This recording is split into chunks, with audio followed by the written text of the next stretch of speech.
I vow to all the seekers of truth.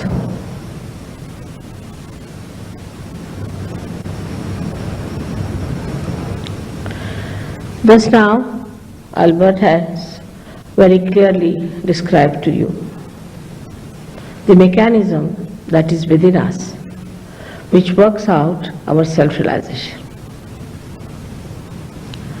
There is a mechanism, no doubt. When we are in this room, we see so many lights, and there is a mechanism behind this. But what we do is to just switch on, and the lights are there. So the whole mechanism is already built within us through our evolutionary process. Now we have reached at a point when we have to achieve the result of the evolutionary process. എല്ലാവർക്കും നമസ്കാരം. ഇന്ന് നമ്മൾ സഹജയോഗ ധ്യാനത്തെ കുറിച്ചാണ് ഇവിടെ അറിയാൻ പോകുന്നത്.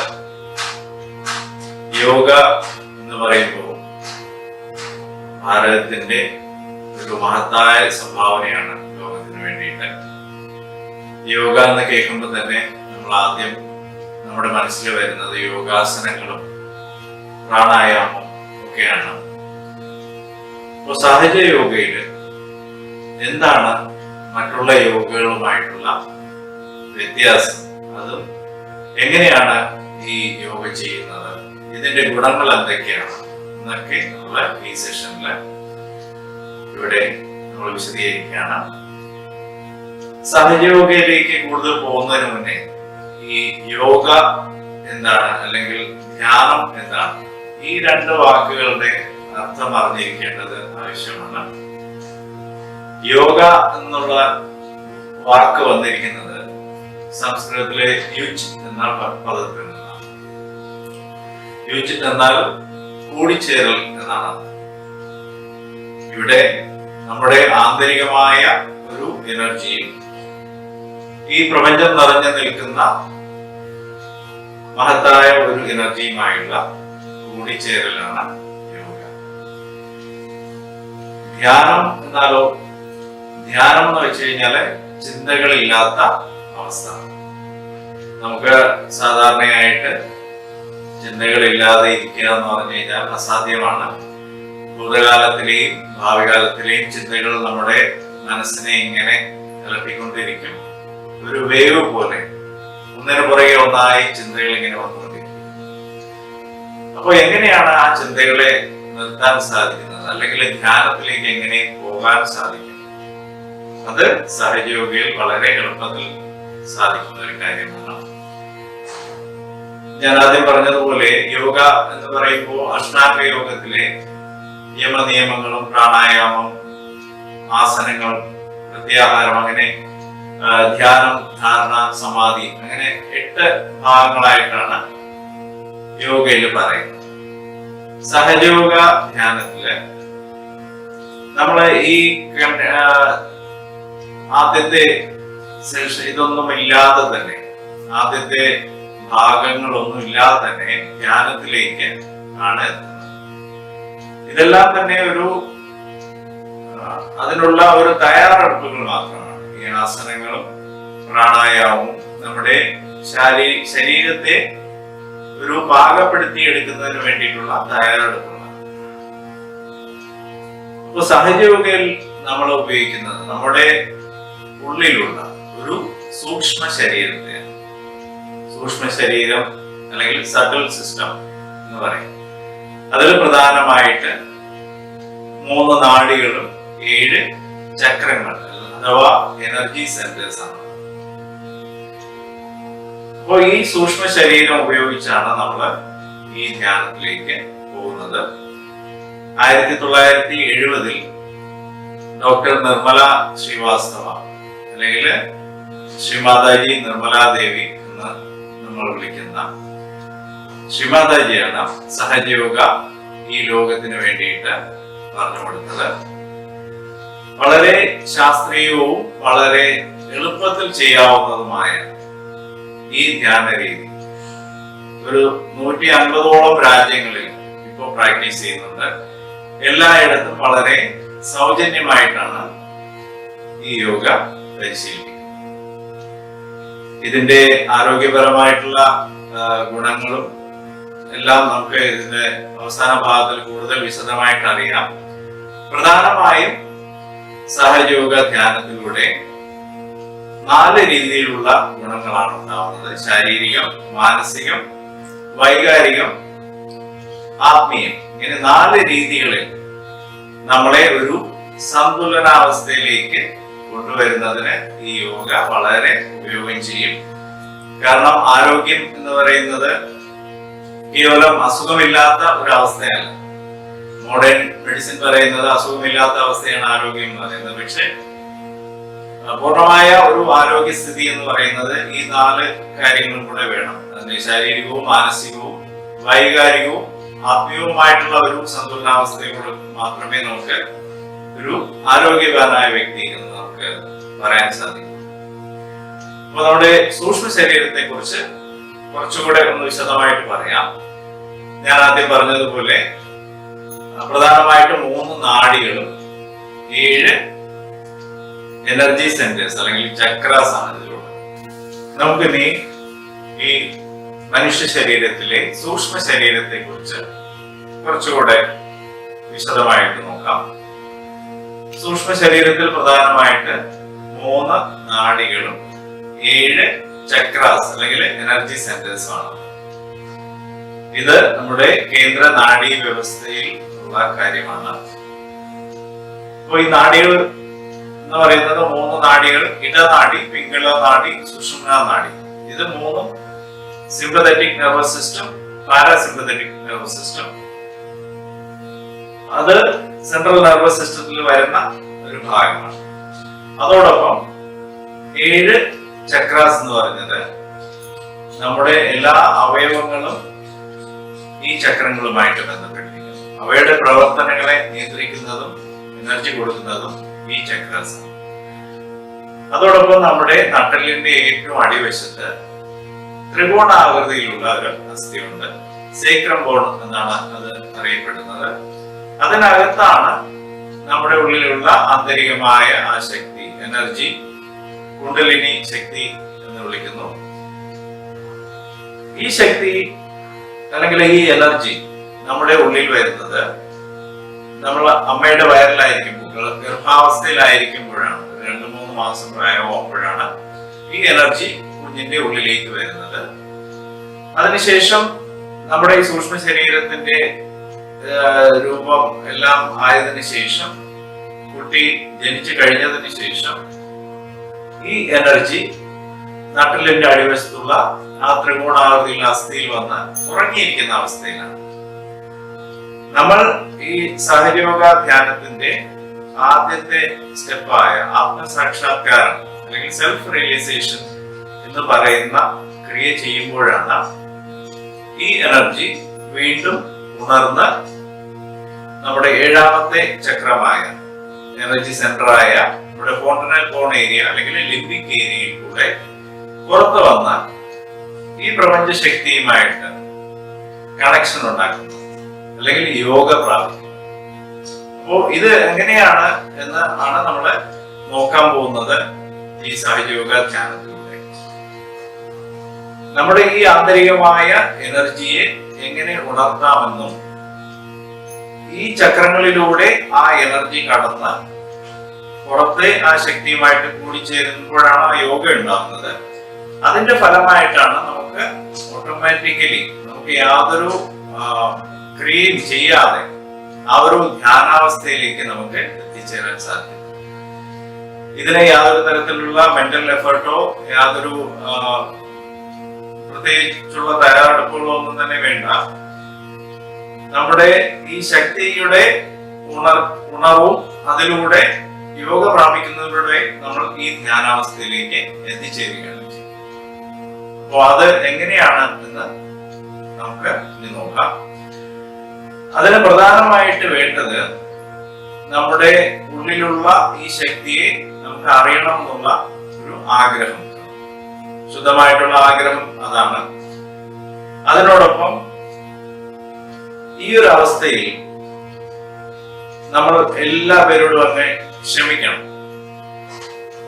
പ്രത്യേകിച്ച് ആരോടും യാതൊരു പകയോ ദ്വേഷമോ ഒന്നും തന്നെ നമ്മുടെ ഉള്ളിൽ വയ്ക്കേണ്ട കാര്യമില്ല. അതുപോലെ യാതൊരു തരത്തിലുള്ള കുറ്റബോധവും വേണ്ട.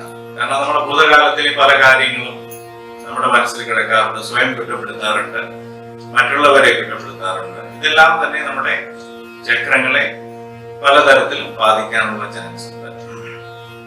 അപ്പോൾ നമ്മൾ ഈ ക്രിയ ചെയ്യുന്നതിന് മുന്നേ ആത്മസാക്ഷാത്കാരം എന്ന് പറയുന്ന ആ ക്രിയ ചെയ്യുന്നതിന് മുന്നേ ചെയ്യേണ്ട കാര്യം എന്ന് പറഞ്ഞു കഴിഞ്ഞാൽ നമ്മുടെ രണ്ട് കൈകളും മടിയിൽ തുറന്നു വയ്ക്കണം. നമ്മൾ ധ്യാനത്തിലിരിക്കുമ്പോൾ കസേരയിലാണ് ഇരിക്കുന്നതെന്നുണ്ടെങ്കിൽ രണ്ട് കാലുകളും ഭൂമിയിൽ സ്പർശിച്ചിരിക്കണം. പാദരക്ഷകളൊക്കെ ഊരി വെക്കണം. രണ്ട് കൈകളും മടിയിൽ തുറന്നു വളരെ റിലാക്സ് ആയിട്ട് ഇരിക്കുക. യാതൊരു സ്ട്രെയിനും നമ്മുടെ ബോഡിയിൽ ആവശ്യമില്ല.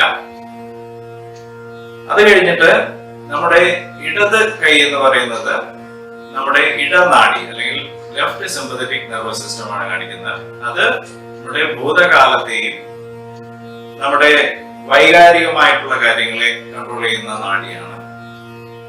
അത് ശുദ്ധമായ ആഗ്രഹത്തെയും കാണിക്കുന്നു.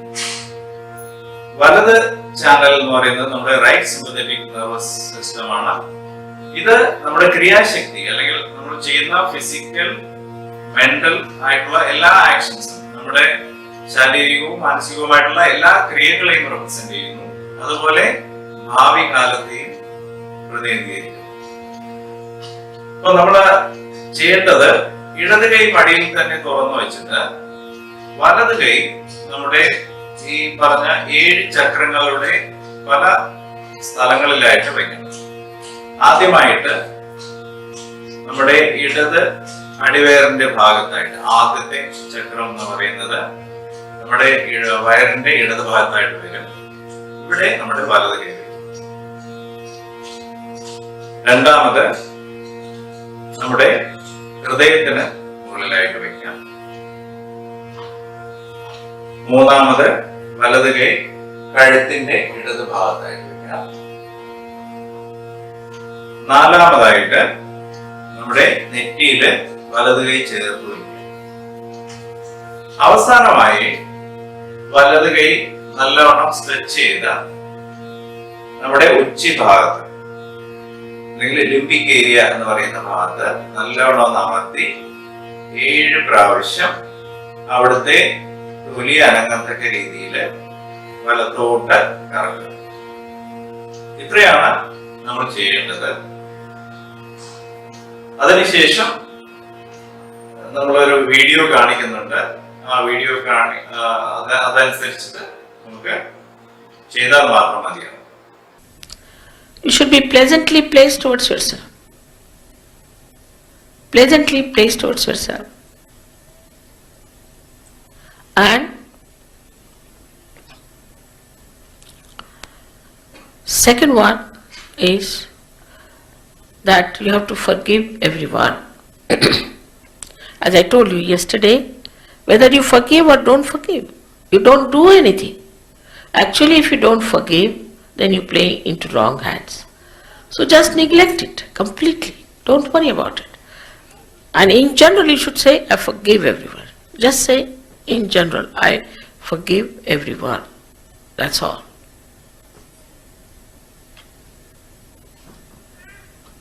Not to count how many people you have to forgive, not to know about everyone, what they have said to you, but just forgive in general. That's all. So the first one is to forget your past. That means not to feel guilty at all. You are not to feel guilty. After all, you are a human being, and human beings can only commit mistakes. You are not gods. So what does it matter? There's nothing to bother you on that point. Should not. So please forgive yourself and forgive others. That's very important. These are the 2 simple conditions. But mentally, you should accept them. Now, we have to put both our feet little away from each other because you know there are 2 powers within us, left and right.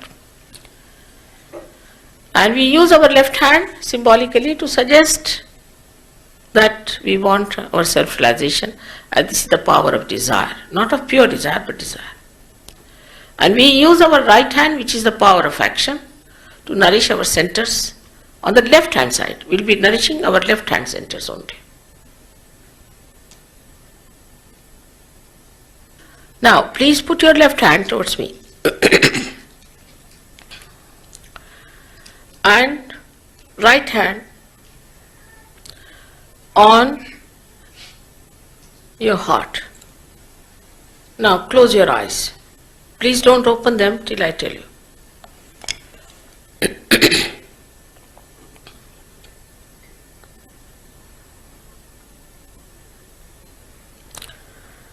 Here you have to ask me a question, a very important question. You can call me Mother or you can call me Shri Mataji, whatever you like. Very important question.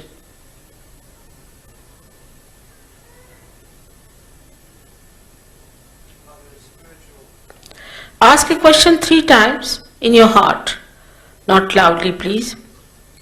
Mother, am I the spirit? Mother, am I the spirit? Ask this question 3 times.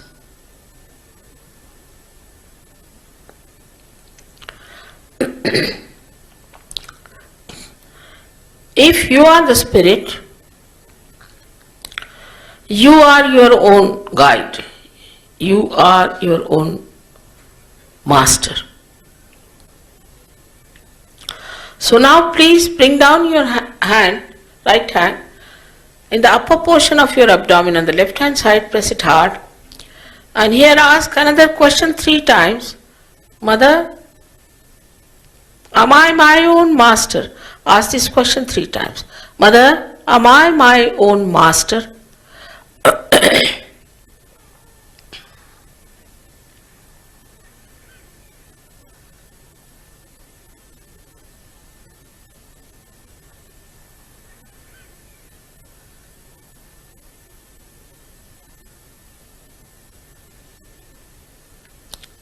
As I told you, I respect your freedom.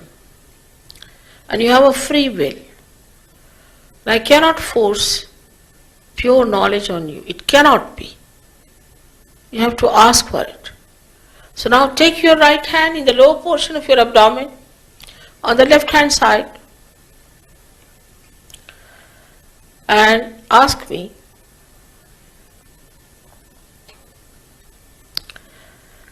Mother, please give me pure knowledge. 6 times, because this center has got 6 petals. Mother, please give me pure knowledge.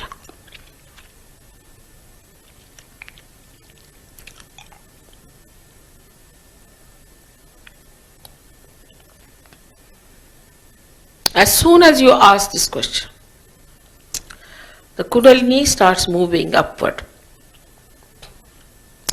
So now we have to nourish the upper centers to make its movement, her movement, faster. So please raise your right hand in the upper portion of your abdomen on the left hand side, press it hard, and here you say with full confidence. With full confidence you say, Mother,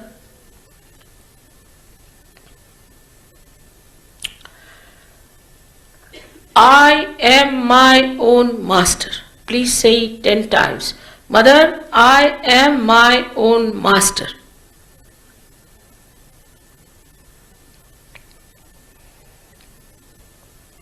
These things remove your conditionings from wrong teachings.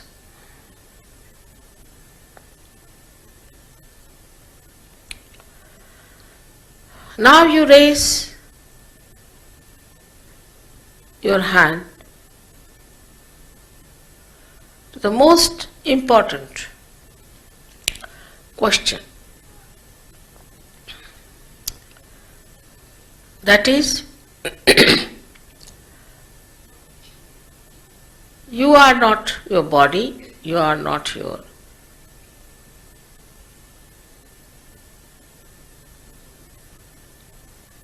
intelligence, you are not your emotions, you are not your conditionings, your ego, your thoughts, but you are pure spirit.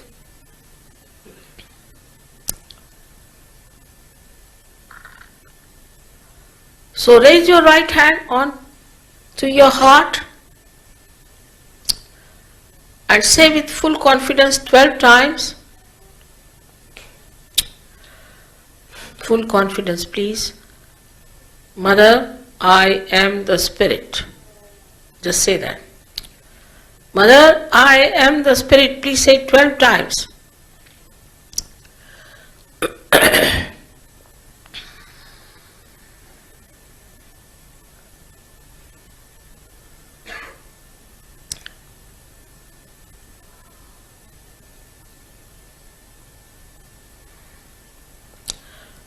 Now, raise your right hand to another very important area within us, where by feeling guilty all the time, we have harmed a very important center. I have to tell you that the divine power is the ocean of knowledge and love. It is the ocean of bliss and joy. But above all, it is the ocean of forgiveness. And whatever mistakes or wrongs you have done are dissolved by the power of forgiveness. So raise your right hand into the corner of your neck and your shoulder and turn your head to your right. Here you have to say with full confidence 16 times, Mother, I am not guilty at all. Again you say, Mother, I am not guilty at all. 16 times.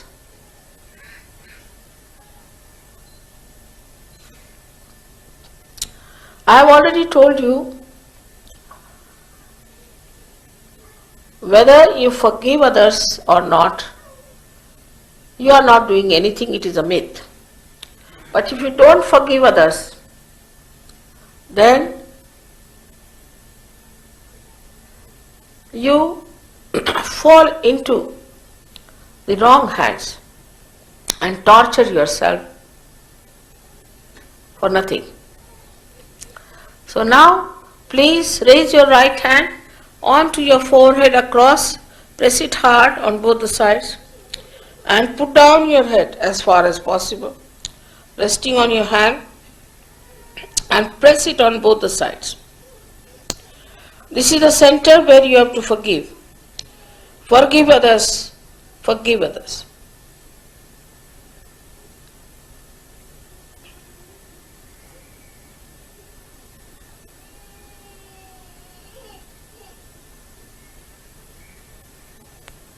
Just say, Mother, I forgive everyone, without thinking about them or thinking about what they have done to you. Just say, in general, Mother, I forgive everyone.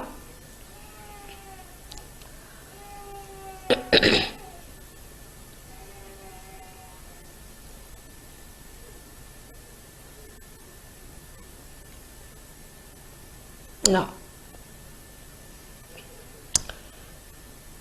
how many times is not the point, from your heart. You must say it properly. Yesterday so many didn't say, and I have to work very hard on them. So please say it. Please say it from your heart. Once for all, Mother, I forgive everyone.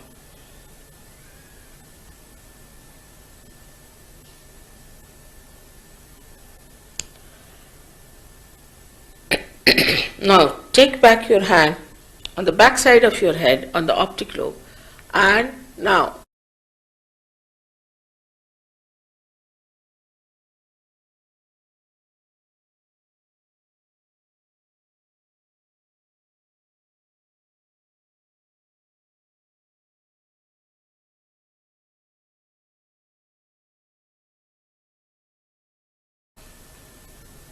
Raise it higher and let it rest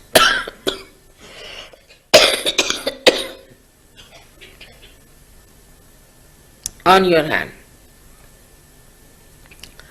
Here you have to say,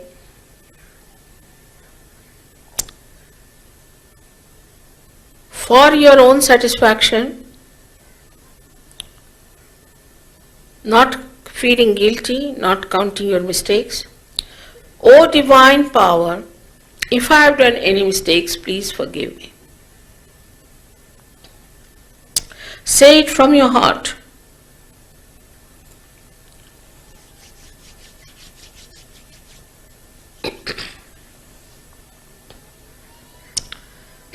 Now, stretch your palm, keeping your left hand towards me. This is the most important center, both the feet apart from each other. Keep yourself straight and put your right hand, the center of your palm, on top of the fontanelle bone area, the soft bone which you had in your childhood, and press it. Now bend your head as much as you can. Press back your fingers, press back your thumb. So there's a pressure on your scalp, nicely pressurized. Now move it. Move it slowly 7 times. Here again, I'm sorry, I cannot disrespect your freedom and free will. You have to ask for your self-realization. It cannot be forced on you. So 7 times, please say 7 times, Mother, please give me my self-realization. Please say it 7 times.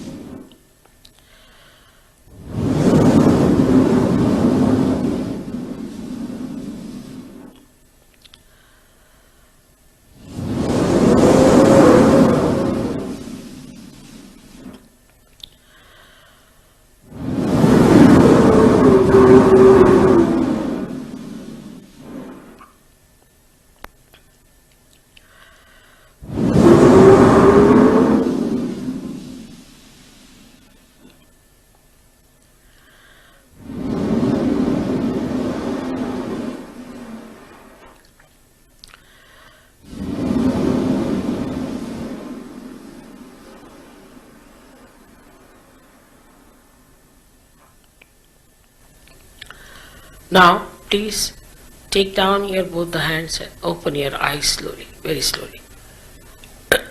Now watch me without thinking. You can do it. Now, put up your right hand like this and bend your head and see for yourself if there's a cool breeze coming out of your head. Bend your head. It is above your head, not on. So, little away from the head. You try to feel if there's a cool breeze coming out of your head. You can take your hand little further. Some people have it quite away from the head. So see for yourself there's a cool breeze coming in. Now, put the left hand towards me and put down your head. Now see for yourself again with the right hand if there's a cool breeze coming out of your head. Some people will get heat coming out, doesn't matter. It will later on be followed by cool breeze also. എല്ലാവർക്കും നമസ്കാരം. നമ്മളിപ്പോൾ ക്ഷമാത്തജി പറഞ്ഞതുപോലെ ഉള്ള സ്റ്റെപ്പുകളൊക്കെ ചെയ്യും. ഇടത് കൈ തുറന്നു വെച്ചു, നമ്മുടെ വലത് കൈ ഓരോ ചക്രങ്ങളിലും വെക്കാൻ പറഞ്ഞു ക്ഷമാത്തജി. അതനുസരിച്ച് നമ്മൾ വെച്ചു, മൂർധാവിൽ വെച്ചു. അവസാനം ഒന്ന് കൈ ഒന്ന് പൊന്തിച്ച് നോക്കാൻ പറഞ്ഞു. അത് നമ്മൾ ചെയ്ത് നോക്കിയപ്പോൾ നമ്മുടെ തലയുടെ ഉള്ളിൽ നിന്ന് ഈ ഭാഗത്ത് നിന്ന് എന്തോ ഒരു ചെറിയൊരു തണുത്തതായിട്ടോ ചൂടായിട്ടോ ഒരു കാറ്റ് നമ്മൾ നോക്കാം. നമ്മൾ തന്നെ ഇപ്പൊ എല്ലാവർക്കും നമുക്ക് ഒരുമിച്ചൊന്ന് ചെയ്ത് നോക്കാം. ഈ കൈ ഓരോ ഭാഗത്ത് വെച്ചു. ലാസ്റ്റ് ഇനി എല്ലാവരും മൂർധാവിലൊന്ന് കൈ വെച്ച് അമർത്തി ഒന്ന് കൈ ഒന്ന് കണ്ണടച്ച് ഒന്ന് ശ്രദ്ധിച്ചു നോക്കൂ. നമ്മുടെ തലയുടെ ഉള്ളിൽ നിന്ന്, ആ മൂർധാവിൽ നിന്ന് നമ്മുടെ കൈകളിലേക്ക് എന്തെങ്കിലും ഒരു പ്രവാഹം, ചൈതന്യത്തിന്റെ പ്രവാഹമോ തണുപ്പായിട്ടോ ചൂടായിട്ടോ എന്തെങ്കിലും കാറ്റ് ശ്രദ്ധിച്ചു. ചെറുതായിട്ട് എന്തെങ്കിലും നമ്മളിപ്പോ കാണുക. ഇത് നേരത്തെ പറഞ്ഞതുപോലെ നമ്മുടെ ഉള്ളിലുള്ള ആ ആന്തരിക ശക്തി, കുണ്ടലിനി ശക്തിയെ ഉണർത്തുകയാണ്. ഉണർത്തുന്നതിലൂടെ ആത്മസാക്ഷാത്കാരം എന്ന പടിയിലേക്ക് നമ്മൾ കാൽവെച്ചു. പടി കയറി അവിടെ എത്തിച്ചേരണമെങ്കിൽ എന്താണ് വേണ്ടത്? നമ്മള് ദിനം ഇത് നമ്മൾ തന്നെ അഭ്യസിക്കണം. എങ്ങനെയാണ് ചെയ്യേണ്ടത്? റെഗുലർ ആയിട്ട് മെഡിറ്റേഷൻ ചെയ്തു തുടങ്ങുമ്പോഴാണ് ഇതിൽ വ്യത്യാസം. അപ്പോ നമ്മളുടെ മെയിൻ ആയിട്ടുള്ള പ്രശ്നം എന്താന്ന് വെച്ചാൽ ചിന്തകളാണ്, അല്ലെ? ഒന്നുകിൽ ഭൂതകാലത്തിലെ ചിന്തകൾ, അല്ലെങ്കിൽ ഭാവി കാലത്തിലെ ചിന്തകൾ. കഴിഞ്ഞുപോയ കാര്യം ആലോചിച്ച് നമ്മൾ ഒന്നുകിൽ വിഷമിച്ചിരിക്കും, വരാൻ പോകുന്ന ഭാവിയെ കുറിച്ച് ആലോചിച്ച് ആദ്യം. ഇത് രണ്ടുമില്ലാതെ നമുക്ക് മധ്യത്തിൽ നടുക്കിയിരിക്കാൻ സാധിക്കുന്നത്, നമ്മള് ബാലൻസിലേക്ക് എത്തുന്നതും ധ്യാനാവസ്ഥ കൈവരിക്കും. അപ്പൊ ഇനി വീട്ടിലിരുന്ന് എങ്ങനെ ചെയ്യണം എന്നുള്ളത് നമുക്കറിയാം. ഇനി ഈ പറഞ്ഞ സ്റ്റെപ്പുകൾ ഒന്നും തന്നെ ചെയ്യണമെന്നില്ല, വീട്ടിൽ ഇരുന്ന് ചെയ്യാം. നമുക്ക് ഒരുമിച്ച് ഒന്ന് ചെയ്തു നോക്കാം, എന്നിട്ട് ബാക്കി കാര്യങ്ങളൊക്കെ നോക്കാം.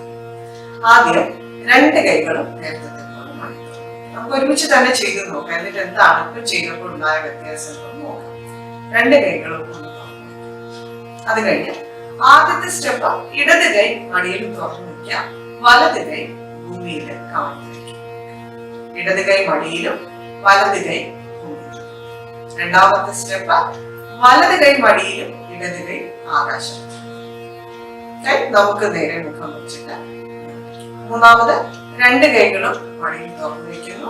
ഒന്ന് തലയുടെ മുകളിൽ കൈവച്ച് അമർത്തി നമ്മുടെ ആ ചൈതന്യം ഒന്ന് ശ്രദ്ധിക്കുന്നു.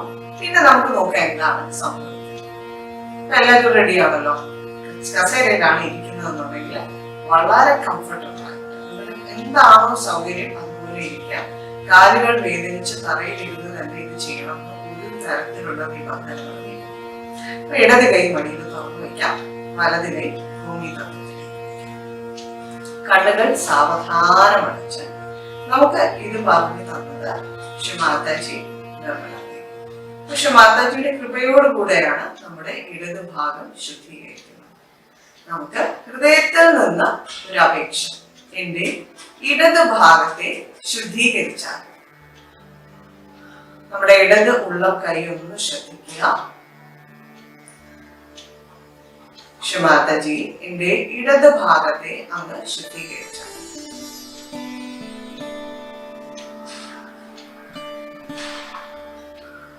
നമുക്കൊരു 2-3 മിനിറ്റ് ഇങ്ങനെ ഒന്ന് ശ്രദ്ധിക്കാം.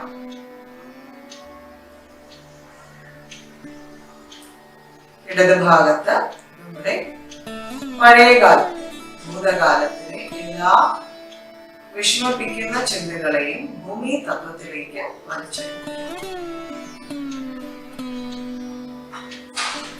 ഇത് കഴിഞ്ഞ് വലത് കൈ മടിയിൽ തുറന്നു വയ്ക്കാം, ഇടത് കൈ ആകാശത്ത്. ഇവിടെ ശിവാജി അവിടുത്തെ കൃപയാൽ എന്റെ വലത് ഭാഗം ശുദ്ധീകരിച്ചാൽ.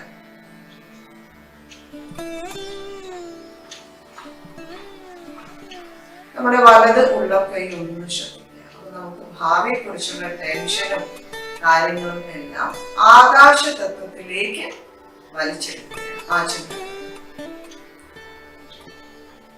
നമ്മുടെ വലത് ഭാഗം അതൊക്കെ തണുപ്പാവുന്നത്, അവിടെ കൈ ഒന്ന് ശ്രദ്ധിക്കുക, ആവുന്നത് നമുക്കിപ്പോ അറിയാൻ സാധിക്കും. ഇനി രണ്ട് കൈയും മടിയിൽ തുറന്നു വെച്ചിട്ട് നമ്മുടെ രണ്ട് കൈ മടിയിൽ ഒന്ന് ഹൃദയത്തിനോട് അടുപ്പിച്ച് പിടിച്ചിട്ട് ഒന്ന് ശ്രദ്ധിച്ചു നോക്കാം. നമ്മുടെ രണ്ട് കൈകളിലും എന്തോ സംഭവിക്കുന്നത് നമുക്കറിയാം. അപ്പൊ നമ്മള് ബാലൻസ്ഡായോ എന്നുള്ളത് നമുക്ക് തന്നെ അറിയാൻ സാധിക്കും. എനിക്ക് സന്തുലനാവസ്ഥ പ്രദാനം ചെയ്യും, കംപ്ലീറ്റ് ബാലൻസ് സ്റ്റേറ്റ്. അതിനുശേഷം ഈ വലത് കൈ മൂർധാവിൽ കൊണ്ടുവന്ന് നന്നായിട്ടൊന്ന് അമർത്തി ഇവിടെ എനിക്ക് ധ്യാനാവസ്ഥ പ്രദാനം ചെയ്തു.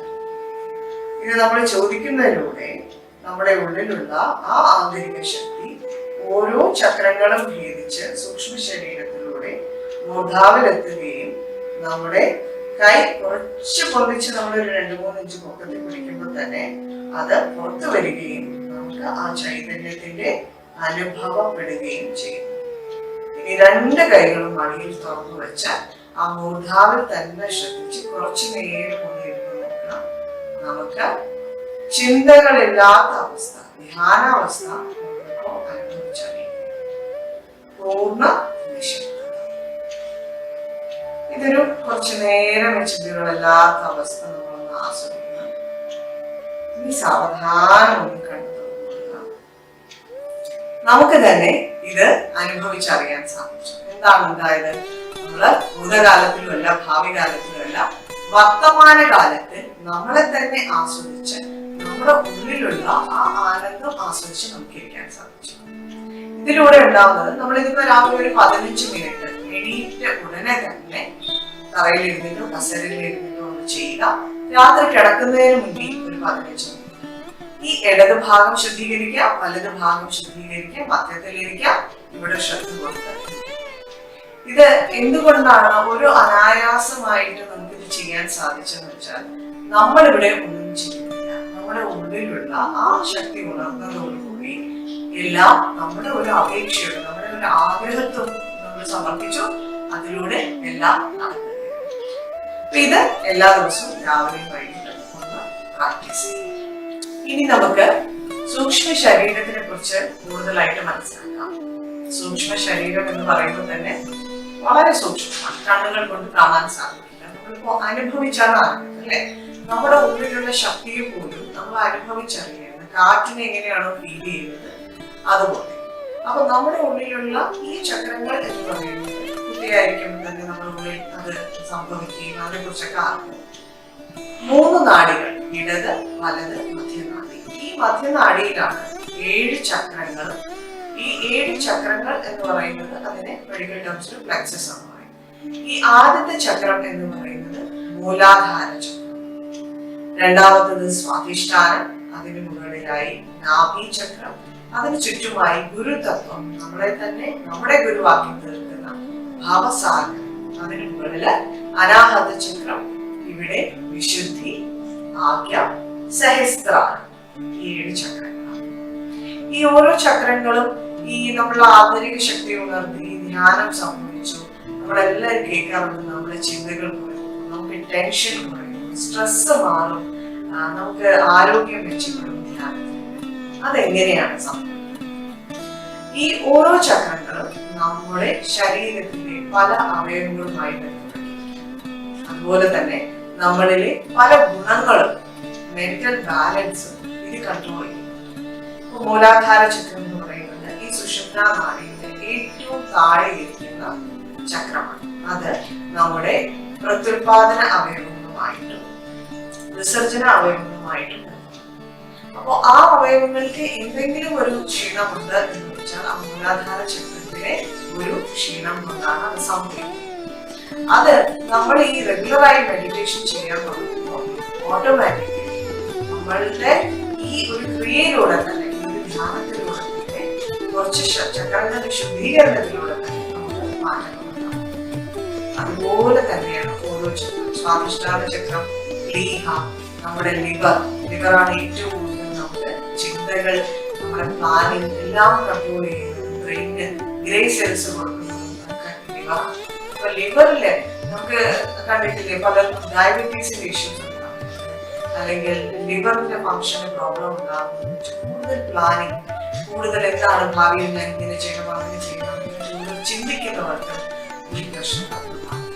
അപ്പൊ ഈ ധ്യാനം ചെയ്ത് തുടങ്ങുമ്പോൾ എന്താ സംഭവിച്ചാൽ ലിവർ വളരെ തണുക്കാൻ, നമ്മുടെ ഈ വലത് ഭാഗത്തെ ശുദ്ധീകരണത്തിലൂടെ കുറച്ച് തണുപ്പിച്ച്, ഐസൊക്കെ വെച്ചൊന്ന് തണുപ്പിച്ച് നമ്മൾ അതിലൂടെ ശുദ്ധീകരണത്തിലൂടെ ഡയബറ്റീസ്, അങ്ങനെ പല രോഗങ്ങളും ഇതിലൂടെ ഓട്ടോമാറ്റിക്കലി മാറുന്നു. അടുത്തതോ നാഭി ചക്രം. നാഭി ചക്രം എന്ന് പറയുന്നത് ഉദര സംബന്ധമായിട്ടുള്ള എല്ലാ കാര്യങ്ങളും, നമ്മുടെ സംതൃപ്തി, ഭക്ഷണം കഴിച്ചു കഴിയുമ്പോൾ നമുക്ക് ഒരു സംതൃപ്തി വരാറുണ്ട്. അതുപോലെ തന്നെ നമ്മുടെ പല കാര്യങ്ങളും പലരും ചെയ്യുന്നത് ഇഷ്ടപ്പെടാറുണ്ട്, ഇഷ്ടപ്പെട്ടില്ല. നമ്മളുടെ പ്രതീക്ഷകൾക്ക് വിപരീതമായി ആരെന്ത് ചെയ്താലും നമുക്ക് ഇഷ്ടപ്പെടാറുണ്ട്. ഒരു മനസ്സമാധാനം. ഇതൊക്കെ വരുമ്പോൾ നമ്മുടെ നാഭി തത്വം തന്നെ വളരെ പ്രശ്നത്തിലാവുകയാണ്. അത് കഴിഞ്ഞ് നമ്മൾ അനാഹത ചക്രം. അനാഹതം എന്ന് പറയുന്നത് ഹാർട്ട് ചക്രം. ഹാർട്ട് എന്ന് പറയുമ്പോൾ തന്നെ നമ്മുടെ ഹാർട്ട് ഫങ്ഷൻ ചെയ്യുന്നതിന് വളരെയധികം ആന്റിബോഡീസ്, ഇപ്പൊ നമ്മൾ ചുറ്റും കാണുന്ന പല പാൻഡമിക് ഇഷ്യൂസ് അല്ലെ, ഇപ്പൊ നമുക്ക് പുറത്തിറങ്ങാൻ സാധിക്കുന്നില്ല, എല്ലാവരും വീട്ടിനുള്ളിലാണ് കഴിയുന്നത്. ഈ ഒരു സിറ്റുവേഷൻ നമ്മുടെ രോഗപ്രതിരോധ ശേഷി വളരെയധികം ചോദ്യം ചെയ്യുന്ന ഒരു അവസ്ഥയിലാണ്. ഇമ്മ്യൂണിറ്റി പവർ ഉള്ളവർക്ക് ഇതിൽ സസ്റ്റെയിൻ ചെയ്യാൻ പറ്റുമെന്ന കാര്യം പറയാം. അപ്പൊ ഈ ധ്യാനത്തിലൂടെ എന്താ സംഭവിക്കുന്നത് വെച്ചാൽ നമ്മുടെ ആന്റിബോഡീസ്, രോഗപ്രതിരോധ ശേഷി ഒരു മനുഷ്യ ശരീരത്തിന് തരുന്ന ഏറ്റവും പ്രധാനപ്പെട്ട ഘടകമാണ്, അവര് നന്നായിട്ട് പ്രവർത്തിക്കാൻ തുടങ്ങും. കാരണം നമ്മുടെ ഹാർട്ട് ചക്രം വളരെ ബാലൻസ്ഡ് ആയി, നമുക്ക് പേടിയില്ല, നമുക്ക് ഒരു വിധത്തിലും ഒരു സുരക്ഷിതത്വം ഇല്ലായ്മ നമുക്ക് ഫീൽ ചെയ്യുന്നില്ല. എന്നാൽ നമ്മുടെ ഹാർട്ട് ഭയങ്കര സ്ട്രോങ് ആണ് നമ്മൾ മെഡിറ്റേഷൻ ചെയ്ത് തുടങ്ങുമ്പോൾ. അപ്പോൾ ഓട്ടോമാറ്റിക്കലി നമുക്ക് ആ ഇമ്മ്യൂണിറ്റി പവറും കൂടുകയാണ്. അതുകൊണ്ടാണ് കുട്ടികളൊക്കെ ധ്യാനം ചെറിയ പ്രായത്തിൽ തന്നെ ചെയ്തു തുടങ്ങുന്നതാണ്. 12 വയസ്സ് വരെയാണ് ഈ ആന്റിബോഡീസ് ഒക്കെ ക്രിയേറ്റ് ചെയ്ത് സ്റ്റെബിലൈസ്ഡ് മോഡിൽ എത്തുന്നത്. അപ്പൊ അതിന് ഒരു വിധത്തിലും ക്ഷയം ഉണ്ടാവാതെ ഹാർട്ട് ചക്രം വളരെ സ്ട്രോങ് ആണ്. അതുപോലെ ലങ്സും അത് കൺട്രോൾ, ശ്വാസകോശവും കൺട്രോൾ ചെയ്യുന്നത് ഹാർട്ട് ചക്രം. അത് കഴിഞ്ഞ് വിശുദ്ധി ചക്രം, ഈ എൻറ്റി റിലേറ്റഡ് ആയിട്ടുള്ള എല്ലാ ഓർഗൻസിനെയും എല്ലാ അവയവങ്ങളെയും കൺട്രോൾ ചെയ്യുന്നത് വിശുദ്ധി. ഇതിന്റെ ഏറ്റവും പ്രധാനപ്പെട്ടത് നമ്മളിലെ സംസാര രീതി, നമ്മുടെ പെരുമാറ്റം, നമ്മളുടെ മാധുര്യം, നമ്മൾ സംസാരിക്കുമ്പോൾ നമ്മൾ പലതിനും റിയാക്ട്, ഒത്തിരി കാര്യങ്ങൾ ഇത്. പിന്നെ വരുന്നത് ആഗ്യാചക്രം. ഈ കുണ്ടലിനി ശക്തി നമ്മുടെ ആദ്യം ചെയ്തു തുടങ്ങുമ്പോൾ തന്നെ ഈ ആഗ്യാചക്രം കടക്കുമ്പോഴാണ് നമുക്ക് വിചാരത്തെ ശ്രദ്ധിക്കുന്നത്. ആഗ്യ എന്ന് പറയുമ്പോൾ ബ്രെയിനെ, മസ്തിഷ്കത്തിന് മുഴുവനും നിയന്ത്രിക്കുന്നത് ഈ ആഗ്യാചക്രം. പിന്നെ അവസാനത്തത് ഈ സഹസ്രാരം. എല്ലാത്തിന്റെയും ഒത്തുകൂടൽ നടക്കുന്നത്, ഈ ഇന്റഗ്രേഷൻ നടക്കുന്നത്. കൂടുതൽ കാര്യങ്ങൾ ഇതിനെ കുറിച്ച് നമുക്ക് പഠിക്കാം. ഇതിന്റെ ക്ലാസ്സുകളൊക്കെ റെഗുലർ ആയിട്ട് ഓൺലൈനിൽ നടത്തുന്നത് യൂട്യൂബ് ചാനലിൽ ഒത്തിരി സെഷൻസ് ഉണ്ട്. അപ്പോ നിങ്ങൾക്ക് എന്ത് സംശയം ഉണ്ടെങ്കിലും വിളിക്കാനും ഞങ്ങൾക്ക് ഹെൽപ്പ് ലൈൻ നമ്പർ. ഇതിന്റെ ബെനിഫിറ്റ്സിന്, ഗുണങ്ങളെ കുറിച്ച് പറഞ്ഞാൽ മെഡിറ്റേഷൻ എന്ന് പറയുമ്പോൾ ഒരു ചിന്തകൾ കുറയ്ക്കുന്ന ഒരു ടെക്നിക്ക് മാത്രമാണ്. മെഡിറ്റേഷൻ എന്ന് പറയുന്നത്, സഹജയോഗ മെഡിറ്റേഷൻ നമുക്ക് തരുന്നതെന്ന് പറഞ്ഞാൽ ശാരീരികമായും മാനസികമായും വൈകാരികമായും അതുപോലെ തന്നെ ആത്മീയമായും മനുഷ്യനൊരു ഉയർന്ന നിലയിലേക്ക് കാണുന്ന ഒരു താഴ്ന്ന രീതിയിൽ പലരും പെരുമാറുമ്പോൾ നമുക്ക് തന്നെ തോന്നാറുണ്ട് ഇതെങ്ങനെയാണ് ഇവരിങ്ങനെ പെരുമാറുന്നത് അല്ലെ. അതിനൊന്നും അല്ലാതെ കുറച്ചുകൂടെ ഉയർന്ന തട്ടിലേക്ക് എത്തി നമ്മളെ തന്നെ നോക്കിക്കാണാൻ സാധിക്കുന്ന സ്ഥിതിയിലേക്ക് ധ്യാനം നമ്മളെ കൊണ്ടുപോകുകയാണ്. അതിന് നമ്മളൊരു ഫീസും കൊടുക്കുന്നില്ല. സഹജീവ ഒരിടത്തും ഫീസ് കൊടുത്തിട്ട് പ്രാക്ടീസ് ചെയ്യുന്നതിന് കാര്യമില്ല. അതിന് നമുക്ക് ഒരിടത്ത് പോകേണ്ട കാര്യമില്ല. ഈ സാഹചര്യത്തിൽ നമുക്ക് ഓൺലൈനിൽ തന്നെ ക്ലാസ്സുകൾ നടത്തുന്നു. പിന്നെ എന്തും സഹായം ചെയ്തു തരാൻ, ഏത് രീതിയിൽ പറഞ്ഞു തരാനും ഞങ്ങൾ ഓരോരുത്തരും കഴിയാണ്. കാരണം ഞങ്ങൾ ഇത് ആസ്വദിക്കുന്നു, ഇതിലുള്ള ആനന്ദം ഞങ്ങൾ അനുഭവിച്ചറിയുന്നുണ്ട്. ഇതിലൂടെ നമുക്ക് എല്ലാ മനുഷ്യനും മുഴുവനും ഒരുപോലെ കാണാൻ സാധിക്കുന്നതും ആ സ്നേഹത്തോടു കൂടെ അവരോട് പെരുമാറാൻ സാധിക്കുന്ന സ്ഥിതിയിലേക്കും എത്തിച്ചേരും. അതാണല്ലോ മനുഷ്യന്റെ ജന്മത്തിന്റെ ഉദ്ദേശം. അതുകൊണ്ട് തന്നെ ഇത് മറ്റുള്ളവർക്ക് പറഞ്ഞു കൊടുക്കാൻ പ്രേരിപ്പിക്കാം. ഇതിനായിട്ട് കോണ്ടാക്ട് ചെയ്യാനുള്ളത് ഞങ്ങളുടെ ഹെൽപ്പ് ലൈൻ നമ്പറാണ് 9615821582. വെബ്സൈറ്റ് കേരളത്തിൻ്റെത് സഹജയോഗ-കേരള.org. ഈ ഇന്ത്യയിൽ മാത്രമല്ല, ലോകമെമ്പാടും 170 രാജ്യങ്ങളിൽ ഇത് അഭ്യസിക്കുന്നുണ്ട്. ലോകത്ത് എവിടെ പോയാലും സഹജയോഗയുടെ ഒരു സെന്ററും ഒരു സഹജയോഗി പറഞ്ഞു തരാനും റെഡിയായിട്ടുണ്ടാവും. ഒരു ഫീസും ഇല്ലാതെ നിങ്ങൾക്ക് അഭ്യസിക്കാം. കൂടുതൽ വിവരങ്ങൾക്കായിട്ട് തീർച്ചയായിട്ടും നിങ്ങൾക്ക് കോൺടാക്ട് ചെയ്യാം.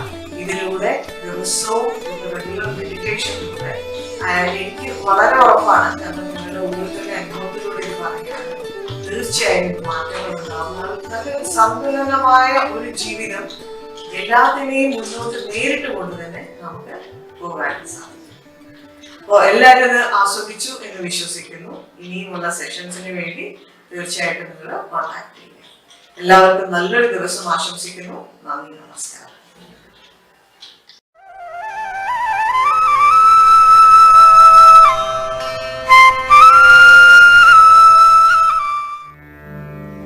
ചിന്ത്വാഡ എന്ന യോഗഭൂമി ഭാരതത്തിൻ്റെ മധ്യത്തിൽ സ്ഥിതി ചെയ്യുന്നു. ചിന്ദ്വാഡ എന്ന നഗരത്തിൽ 1923 മാർച്ച് 21 ദിനരാത്രങ്ങൾ തുല്യമായി വരുന്ന ആ പുണ്യദിനത്തിൽ ഉച്ചയ്ക്ക് കൃത്യം 12 മണിക്ക് പരമപൂജ്യ ശ്രീ മാതാജി നിർമ്മലാദേവി പൂജാതയായി. അത്ഭുതമെന്തെന്നാൽ ഈ നഗരത്തിലൂടെയാണ് ട്രോപ്പിക് ഓഫ് ക്യാൻസർ അഥവാ ഉത്തരായന രേഖ കടന്നു പോകുന്നത്.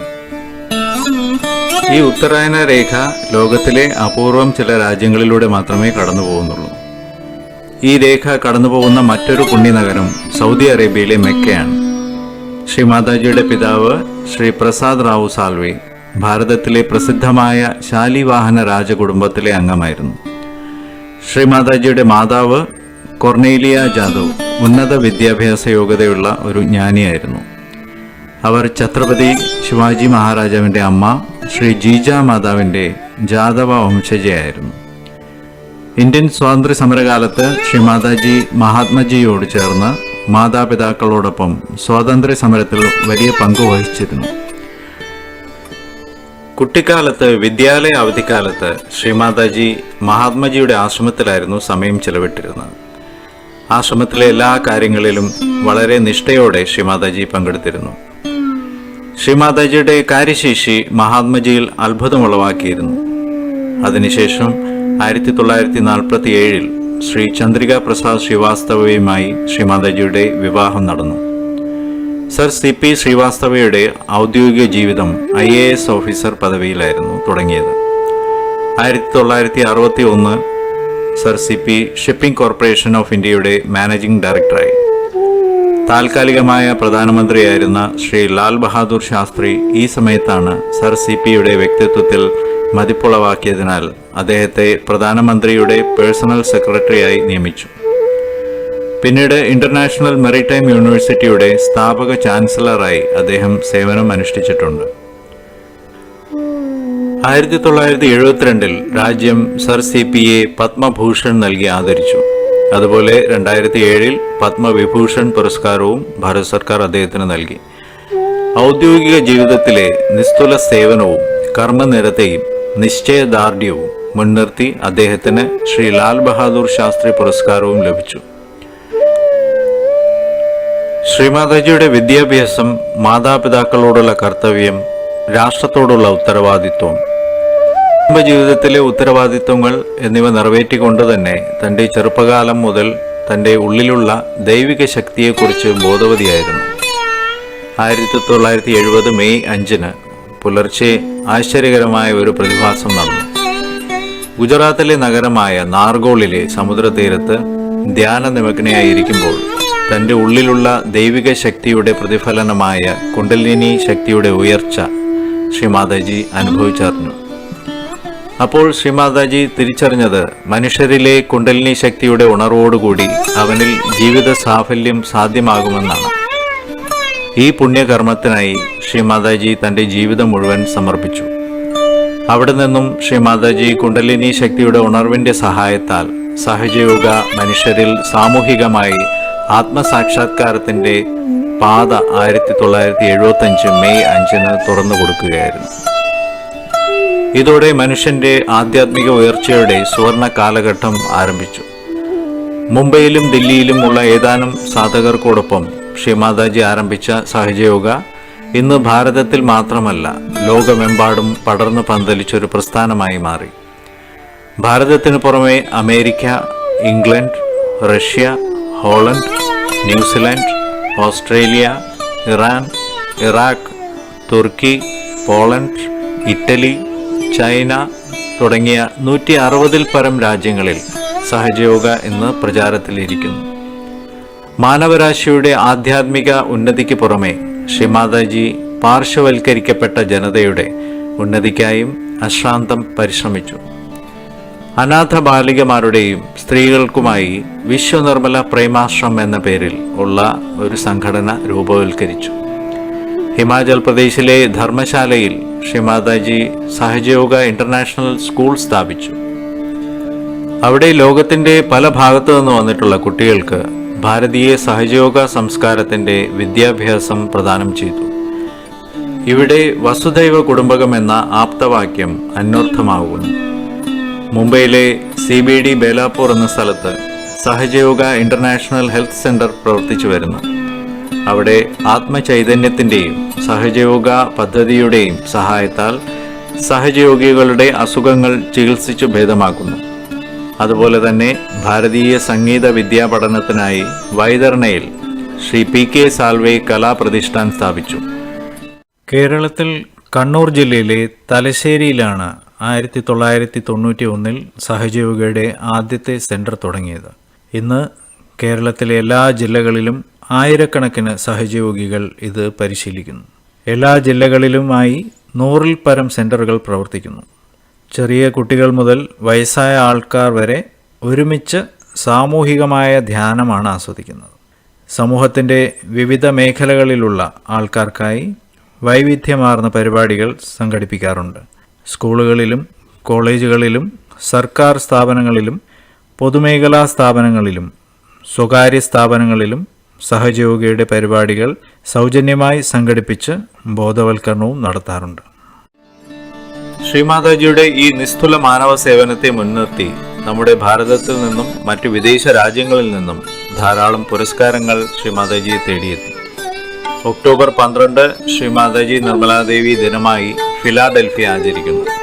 അതുപോലെ സെപ്റ്റംബർ 10 സിൻസിനാറ്റിയിലും ശ്രീമാതാജി നിർമ്മലാദേവി ദിനമായി ആചരിക്കുന്നു.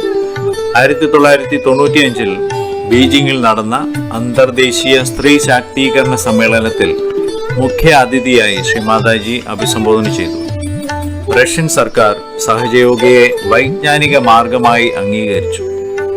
2001 ശ്രീമാതാജിയെ മാനവരത്നം പുരസ്കാരം നൽകി ആദരിച്ചു.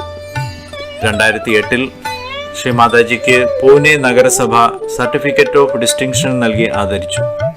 അങ്ങനെ ഒട്ടനവധി പുരസ്കാരങ്ങൾ ശ്രീമാതാജിക്ക് നൽകപ്പെട്ടു.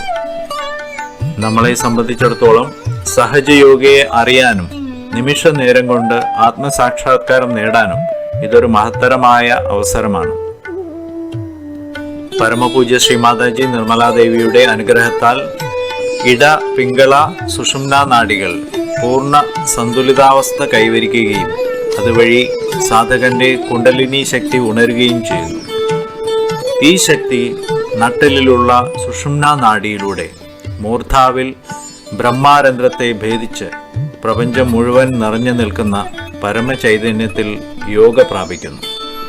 ഈ ശക്തിയുടെ പ്രയാണം നമ്മുടെ ശരീരത്തിൽ ഇരു കൈകളിലും മൂർധാവിലും ഒരു തണുത്ത പ്രവാഹമായി അനുഭവപ്പെടുന്നു.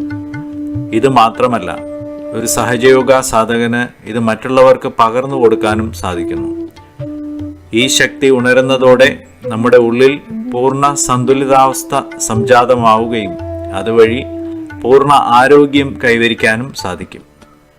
ഈ ചൈതന്യം നമ്മുടെ ദൈനംദിന ജീവിതത്തിൽ എല്ലാ മേഖലകളിലും സഹായകമായിരിക്കുന്നു. ജീവിതം സുഖകരവും ആനന്ദപ്രദവും സമാധാനപൂർണവുമായി തീരുന്നു. ഒരു പ്രയത്നവും കൂടാതെ സഹജയോഗ നമ്മളിൽ പ്രവർത്തിക്കുന്നു. ആത്മസാക്ഷാത്കാരം ലഭിക്കുന്നതിലൂടെ സ്നേഹത്തിൻ്റെയും ആനന്ദത്തിൻ്റെയും ശക്തിയുടെ ഔന്നിധ്യം നാം അനുഭവിക്കുന്നു. ഈ സമ്പൂർണ്ണ പ്രപഞ്ചത്തെ വിശ്വസ്നേഹമാകുന്ന പാശത്താൽ ബന്ധിച്ചുകൊണ്ട് ശ്രീമാതാജി നമ്മുടെ ഇടയിൽ അവതരിച്ചു. ലോകത്തിലെ ഓരോ മനുഷ്യനും ആത്മസാക്ഷാത്കാരം പ്രദാനം ചെയ്യുക, ഇതായിരുന്നു ശ്രീമാതാജിയുടെ ജീവിത ലക്ഷ്യം. വരൂ, ഈ സുവർണ നിമിഷത്തിൻ്റെ പൂർണ്ണ നേട്ടം കൈവരിക്കുകയും ആത്മസാക്ഷാത്കാരം നേടുകയും ചെയ്യാം.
ചെയ്യും.